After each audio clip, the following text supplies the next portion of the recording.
sa Agusan, kung saan may babalikan tayong vlog ni Edison, no?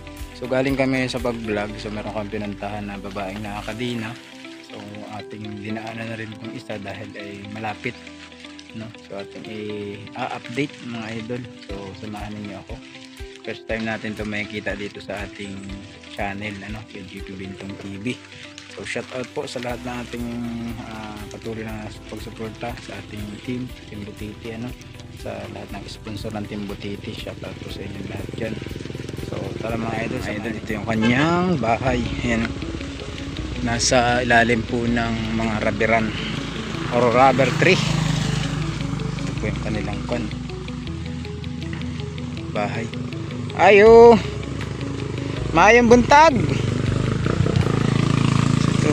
idol, yung kanyang bahay na maliit lang bahay niya rito mga idol.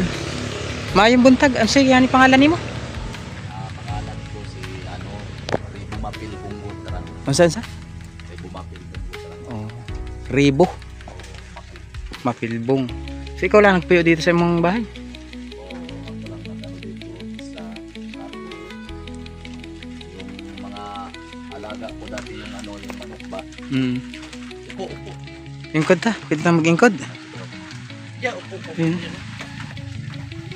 Ana, Bago pa ako linis kasi yung sa basalpot. Lakasan mo yung isa-isay mo yung mga pinagdaanan mo lahat. Yung pinagdaanan ko ng lahat, yung totoo, hindi ako marunong magsinungaling kasi alam mo yung pinagdaanan ko, yung ko yung ama, lagi ako yung sinabi ko yung dati yung sinasaktan ba? Binubugbog. Oo, binubugbog ako yung kasi para sabihin niya ako daw may dahilan ba't nawala si mama. Sabi ko ng totoo, si mama kinuha na yun kasi Kumbaga ikaw ang sinisi. oo, ako ang pinagsisisihan ng tapos kuhan yung ibig sabihin doon, alam naman ng nandun sa nakunin na siya kasi may sakit, may man siya, High blood. tapos hindi lang yan, lagi niya akong pinapalo, wala akong kasalanan, tapos ba, parang ginano niya ako, mura na parang iwan ko, baka naisip na hindi niya tunay na anak ko, lagi niya akong sinasaktan, tapos yung mga kapatid ko hiwalay lahat kasi Naging broken family kayo? oo, kasi kami na yung magkapatid, yung meron na akong kapatid yung yung tago kasi ayaw ko nung pumunta kasi nalulungkot din ako na ba na ganyan sila. Bago okay naman ako dito kasi isa Ngayon, sino kasama mo dito sa bahay mo? yung lang, ako lang dito mag-isa. Hinanap ka ng kapatid Ikaw mo lang. Tapos, sino nagpatayo ng bahay mo? Tulungan ako dito yung dito kasi natagal kasi nung tapo ko doon sa eskwelahan yung nag-aral pa ako. Hindi nga ako Anong natapos mo sa eskwelahan? Bago pa lang ako pa kasi hindi lang kinuha yung yung talaga yung Nakagraduate ka? Graduate ng ALS, tapos high school to? High school. School. Doon ako nakagraduate doon sa dati sa yung sa Cagayan. Graduate dito, tapos pumunta naman ako dito, nag-aaral doon sa yung elementary. Akala ko pala high school, iba ang college. Sabi ko na ganyan na lang kahit na matapos ako ng kasi ganyan naman talaga ang buhay. Tapos pagka-graduate mo, naging trabaho na niyo mo? Ako sa yung permit, parang yata ng garden, yung ampalaya dyan. Nagkuhan ka sa pag-garden. Ano yung sarili nimo o namasukan ka? Lang ako, namasukan. Namasukan. Mas mahirap kasi pag pag ka ng ampalaya, mainit. Pagod. Ganun naman talaga sa garden, mainit. Yung ako ng rubber yung dati, ganyan, ginawa ko na yung rubber dati. Toppings ka? Toppers, tapos para bang mahirapan ka sa pag-topping ba, parang sumakit niyo yung katawan, parang Okay. Sabi ng totoo yung napasikap ko doon doktor, sabi niya na okay naman daw yung huwag lang daw ako magpagod. Kasi lahat kami magkapatid, ano ba, parang masyadong malungkot, ganyan. Pero naisip ko naman ang totoo na ganyan talaga yung buhay siguro. Oh, ngayon ano hanap buhay mong permanente ngayon? Magano ako yung may magpaano ba yung ibig sabihin yan, magpainadlaw kung sa Bisaya. Oo, magpanadlaw. Kung baga sa Tagalog po yun mga idol ay magpaupa. Oo, magpaop na Sa Bisaya kasi ang magpaupa ay lahi ng pasabot. So sa yung kanila hornal, sa Bisaya sa ibang lengguwahe nila, no? So pag tagpila ang adlaw nimo pag nagpapa ka hornal. Nagpaano ako sila, bigyan ako nila ng 250 kahit yung dalawang ano ba yung wala ka pa ang 5 yata yung 200. Tapos napansin ko, meron kang gamay na tindahan. Oo, May gamay na tindahan sila mga idol. Oh. Yan, may paninda siyang konti. So, ang karaniwang customer niya rito, mga bata, ano? Kay puro chicheria, junk foods. kasi Sino ang nagpuhunan ng paninda mo? Ikaw? ako lang nag-ano yung sarili yung unan. Hmm. Tapos ayaw kong gusto na para mag-utang hindi magbayad. Sabi ko pag utang walang problema pag ano na bayad. Kasi ano naman sa tindahan na meron akong sasabi sa ano lahat.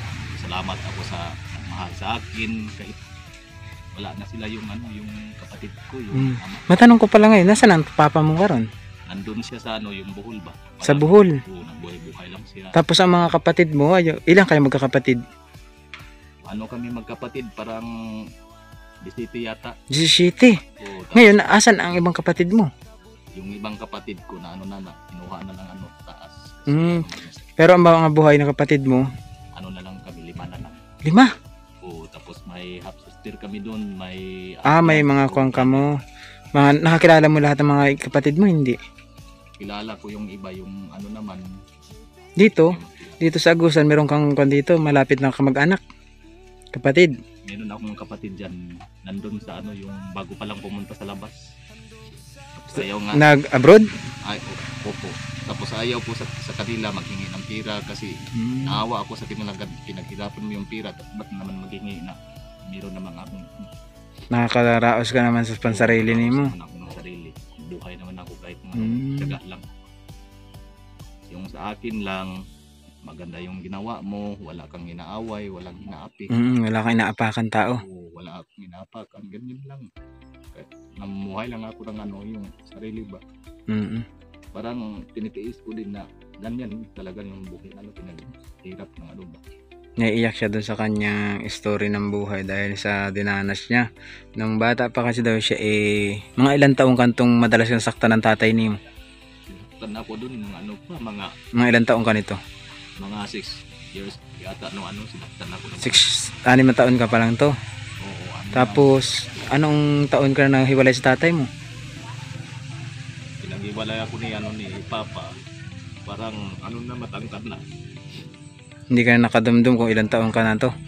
Na ano ko lang na parang na ano ko pag sa kanya ba, parang sabi ko mabuti pa siguro kung walang ama. Nasaktan ka ng ingnan ka na ikaw ang sinisisi niya doon sa pagkamatay ng asawa niya. So, Ano naman akong ama, ba't ganyan naman nila ako pinagmura na wala namang kasalanan na masama. Nag-ano pa ako ng kumbaga, pinansya ng tatay niya, murag siyang sinisisi, lagi siyang napagbubunto na ng galit. So, siguro yung tatay niya hindi matanggap na nawala yung asawa niya dati, na si kuya naman yung kanyang pinagbubuntunan ng sakit ng damdamin niya na nawala na yung asawa niya. So, si kuya, dahil sa sama ng loob, murag na isip na lang niya na sana wala na lang daw siyang ama dahil nga may ama siya pero bakit daw ganito yung ginagawa sa kanya, parang itinuturing siya na ibang tao, parang hindi siya tinuturing na anak. So kung sakaling mapanood to ni tatay nimo tapos sabihin maghingi siya ng tawad sa iyo, mapatawad mo naman? patawad ko siya, pero sabi ko wag mo nang ulitin yun kahit ano naman yung anak. Ngayong malaki ka na, may edad ka na, nagkaroon ba kayo ng communication ng tatay mo?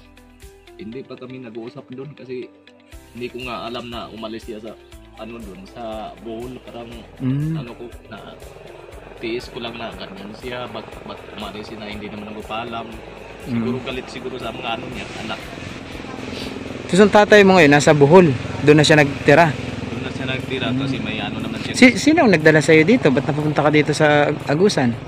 Taga ano naman ako taga rito man ako yung parang ano ba, parang karaan, lumad. Lumad ang kanimo, tribo. So, ang nanay mo siguro ang taga ditong lihiti mo? O pati tatay? Yung ama ko taga dito din sila nang nakatira. Kumbaga dito kayo pinanganak. Ang tatay nimo ng ibang lugar, pumunta ng Bohol. Pumunta So, doon na siya nagtira. May asawa na siya doon? may asawa siya pero hindi man ibig sabihin yan parang si Papa ba pag merong pira parang ano lang ba, ayaw ko yung ama ko na ginaano ng ano, pero sa akin yung ibig sabihin kasi ganyan naman sila parang ano ba yung ano sila yung kahit naman magano sila yung sa ano pa pamilya sila. So, okay man yun sa akin. Kaya Sa ngayon, sa palagay mo, mga kamag-anak mo ngayon, alam yung katayuan mo dito? Alam yung sitwasyon niyo? Alam na nila. Sabi niya na mabuti pa si Aboy. Aboy yung ano yung pangalan. Palayaw mo sa kanila. Aboy ang tawag sa iyo. Mabuti pa yan si Aboy kasi nag-ano yan ng tsaga. Natira na wala nang ano ba na sira yung bahay kasi yung dati daw puno yung bahay. Kaya Di ba? maganda. So, tawag dito, ilang taon ka na ngayon? Ano pa ko ngayon parang 35. 35. Oo, So, mag 35 years old na si kuya. Wala kang asawa? Hindi ka nag-asawa? hindi pa ako asawa kasi meron pa akong para bang kung sa meron pa akong ginano ng ugma. Nag-iintay ka pa ng kwan. O mag-asawa man ako kung tama na ako sa edad. So, grabe yung kanyang kwento, guys. Naiiyak siya dun sa kwento niya dahil nga sa kanyang dinanas nung maliit pa siya. Siguro sa hirap din talaga ng buhay noon. Kumbaga sa atin talagang naranasan din niya yung kung paano talaga yung isang dukha, no? Nandiyan kayo, pinagtabuyan ka ng tatay mo dahil sa mga problema ng tatay mo, sa kanya lahat na pupunta kung sa kanya ibinubuntun. So si kuya mas pinili niya na magsolo na manirahan dito, no? Wala siyang kasama. So itong bahay na to nagpatayo nito sino tumulong sa pagpatayo nito?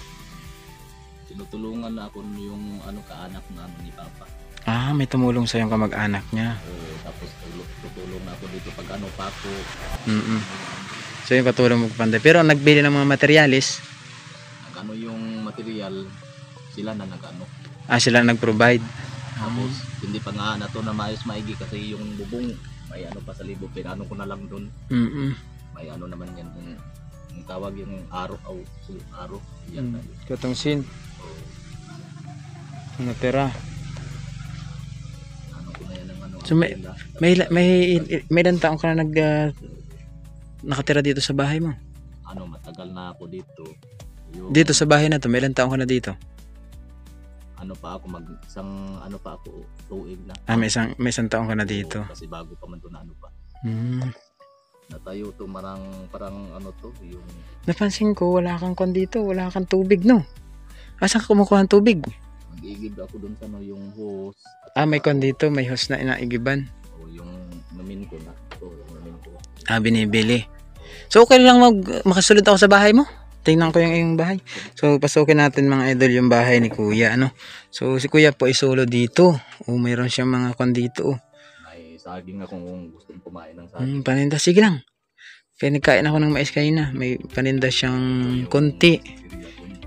Hindi pa ito na kumpleto kasi pa yung Si kuya talagang nagpupursige siya. Nagamuhunan siya ng ginagmay o kaunti-unti para siya makapagtinda. Diba? Maliit lang yung bahay po niya. Yan yung asan ang kwarto mo? Ito. Ito yung kwarto. Diyan ka natutulog. Dito ako ay banig. Tapos ang tindahan mo, open lang ni. Naka-close to lahat. Itong tindahan? Ay, binababa mo yung trapal. O, Yun, meron siyang trapal. Tapos binababa na lang niya paggabi. Dito raw siya nagtutulog. Nilalabas mo yung lamisa. labas ko po kapag ano na umaga dito ko. So yan po mga idol. Abuhan. Ito yung kanyang abuhan na sinabihan niya ay gano'n na lang ang paggawa. Dinali-dali. Kumbaga nakulang ang materialis ng una. Hindi natapos. So gano'n niya na lang niya. Ano? Yung ito, Mm. merong Screen. O kawayan. O, Kawayan, okay na ang kawayan. Tapos mapinturahan lang gamay. Magkano man nakita mo maghapon sa paninda? Kikitain na ako ng kunti, parang ano ba, 100 na. 100 maghapon. Tulad karon Sabado, so maraming mamalit sa imo kay mga bata nandito lang sa kan. Tapos yung pag merong na ano na daaw na ano na ipon yung pira, pumunta doon sa padala sa pagkumpra. Kumpra ka, mamili ka ulit ng panibagong stock. Ano mo bilhin mo yung isla katulad dito. Hmm. Yung dati na pinaano ko dala, Mm-mm. wala na, dampot na siya. Wala na kupas. Kumbaga na expired. Pag ano na yan, suppose na bawal na sa akin yung ito na lang bago. Mm. Bago.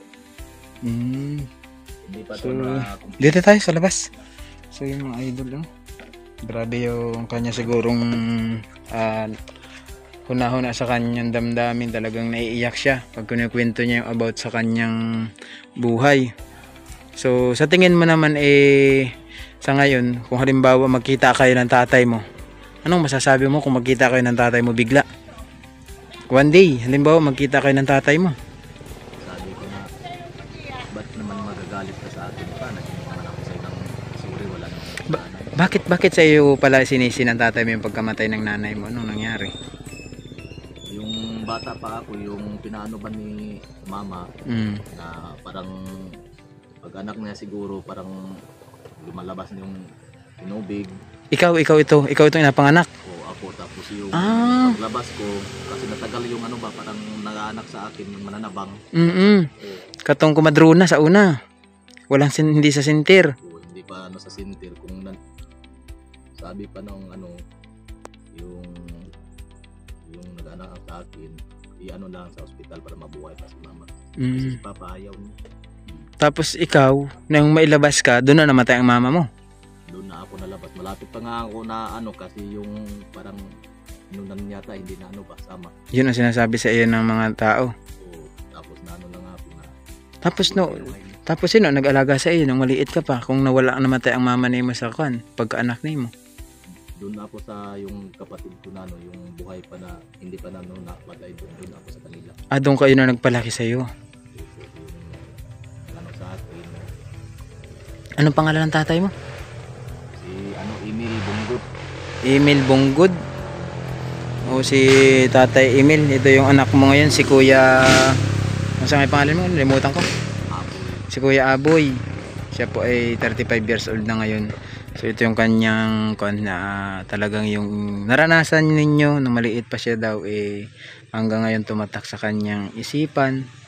Pero kung sakali daw magkita kayo, handa naman siyang magpatawad sa kabila ng dinanas niya. Pero meron lang siyang kaunting tanong sa iyo. Yun yung kung bakit mo siya pinasagdaan or pinabayaan. So hindi ko naman alam po yung talagang istorya ng buhay ninyo, kung bakit mo lagi daw siyang sinasaktan dati na parang halos hindi mo na siya ituring na isang anak, no? So hindi naman siguro din kagustuhan niya na nawala yung asawa mo, ano? Sabi lang ay kung ang Diyos nga ay nagpapatawad, tayo pa kaya na tao lamang nagkakamali, no? Or meron lang tayong mga nahuna na hindi natin isantabi, talagang handa nating ilabas. So si kuya yun sigurong napili mo na mapagbunto na ng galit mo noon. Sa kabila naman nun, handa naman siya magpatawad ka. Ang kuwan lang niya sa iyo yung may mga tanong siya, no? So hindi naman matagal naman na daw kayo hindi nagkikita. Sa palagay mo, mga ilang taon na kayo hindi nagkikita ang tatay mo? Matagal na yun, mga bago pa ako pumunta doon sa ano, yung kaanak namin doon sa ano bukid noon. Kaanak naman yun si ano, sa Talawagan. May ilang taon na? Mga 6 man na yun yata, parang 6 months pa lang karon? So, maano na, pag balik ko dito, Hindi, kayong dalawang tatay mo, mga ilang taon na kayong hindi nagkita? Mga pila ka tuig to? mga 6 na taon na. 6 ka tuig ra. So nagkita pa kayo dito? Yung, Before? yung hindi pa siya nakano doon sa bukod. Mm-hmm. Ganyan ka, malaki ka na, maisip ka na to. So, meron na akong naisip na ano na. Kaya nga ba't siya umalis na hindi siya nagpaano sa amin. Nagpaalam. Siguro niya, siguro niya na parang hindi niya natiis ba na si mama nawala. Mm-hmm. So yun mga idol, ano, ito po dati na-vlog na rin ni Edison, ano? Kilala mo si Edison? So yung kasama ko. Oo, siya yung unang nagpunta sa area ito. Hindi man ako kasama ng mga time na yun dahil ako'y meron ding mga vlog na pinupuntahan. So first time kong nakaabot sa iyo, first time kita nakilala, ano? So matanong ta, may bigas ka pa ba dyan? Meron akong 2 kilo dyan. 2 kilo na lang. So meron pala akong dalang bigas, ano, para sa iyo. So pagdamutan mo na, ano, kung sakaling makabalik kami, kung sa aming dala, dawatin mo kay gikan to sa kinasing-kasing na pagtabang ng mga taong nais makatulong, no? Yun. So ito mga idol, at yung ating bigas, ibigay natin kay kuya, no? Bigas yung ating dala ngayon. Ito. So yun lang muna yung aming dala, ano? So sana susunod na makabalik ko rito, marami tayong blessing na madala, ano? Sakaling kung meron lang sana akong maibigay sa iyo pandagdag puhunan, ipapuno natin sana yung tindahan mo, no? Ang sabay gusto mo mga paninda dyan kung sakali na tayo magka-budget? Mga dilata, sabon, no? Yun ang mga wala nimo. Yung mga kailangan ng tao mo dito, dilata, sabon, shampoo, kape, sukal. Tapos pag may tindahan ka na, dapat linisan mo to para kita yung iyong tindahan. Kay nandun, pansin ko kanina, hindi nagaanong kita, kaya mababa man tong bahay mo, ano? Yan, no? Sa totoo, ayaw ko yung parang mataas, parang hindi nalampas mga Mm-mm. Okay naman tong bahay na to, matigas man to, pati mga haligi matigas man to. Tinatawag na yung parang yakal. So solo naman siya dito, kaya maliit lang yung kanyang bahay, ano? So maraming salamat din sa mga tumulong sa kanyang pagpatayo ng bahay sa condo niya, kamag-anak ng papa niya. So hindi na muna kami magdugay, ano? So balik na lang ulit kami dito, mapuhon-puhon naikon kami, nakaluwag ulit sa panahon. Tulad ngayon, nakaluwag kami sa panahon, nakaagi kami dito. Kaya itong lugar medyo sadyain din kasi ito, ano? Layo din kasi sa highway, ano? So yun mga idol, kung sa gusto pong mapanood ninyo yung episode 1 nito, hanapin nyo na lang po kay Edison Butiti Official. Siya po yung nagdala sa akin dito para ating mapapanayam si kuya. Anong ulit pangalan ni kuya? Saktong pangalan ni mo?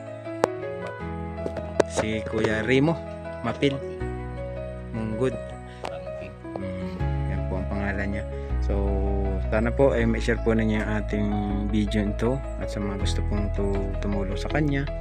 Yun, meron po siyang kaunting negosyo, gamay, liit, at puhunan dito.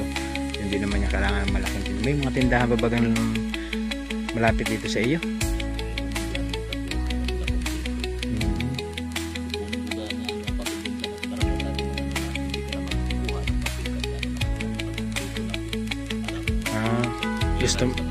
Gusto mo sanang maglegal pero hindi ka na pinayagan ng barangay dahil konti lang naman. Okay lang, salamat tayo sa barangay kaya hindi ka na pinangayuan ng permit, kahit barangay certificate lang for sari-sari store, ano? So kung sakali na may magbigay sa iyo dito, hatid natin dito sa iyo, ano? Kaya makatulong sa iyo. Kaya ngayon wala ako kasing cash ngayon, wala din ako may abot kung hindi yung bigas lamang nadala namin, ano? So yun mga idol, ano, marami ring salamat po ulit. So ito yung kanyang bahay, yung saktuang bahay niya mga idol. Yan po yung bahay niya, si Kuya Raymond. So hindi na muna kami magdugay, no? Balik na lang kami po. So yun mga idol, maraming salamat ulit sa ating for today's video, ito, napuntahan natin si kuya dito, nabalikan natin. So yan po yung kanyang bahay. Sa lahat po ng nakasubaybay sa kanyang video, dito nyo papanood sa JP Bentong TV. So maraming salamat and God bless every sa inyo lahat. Bye bye.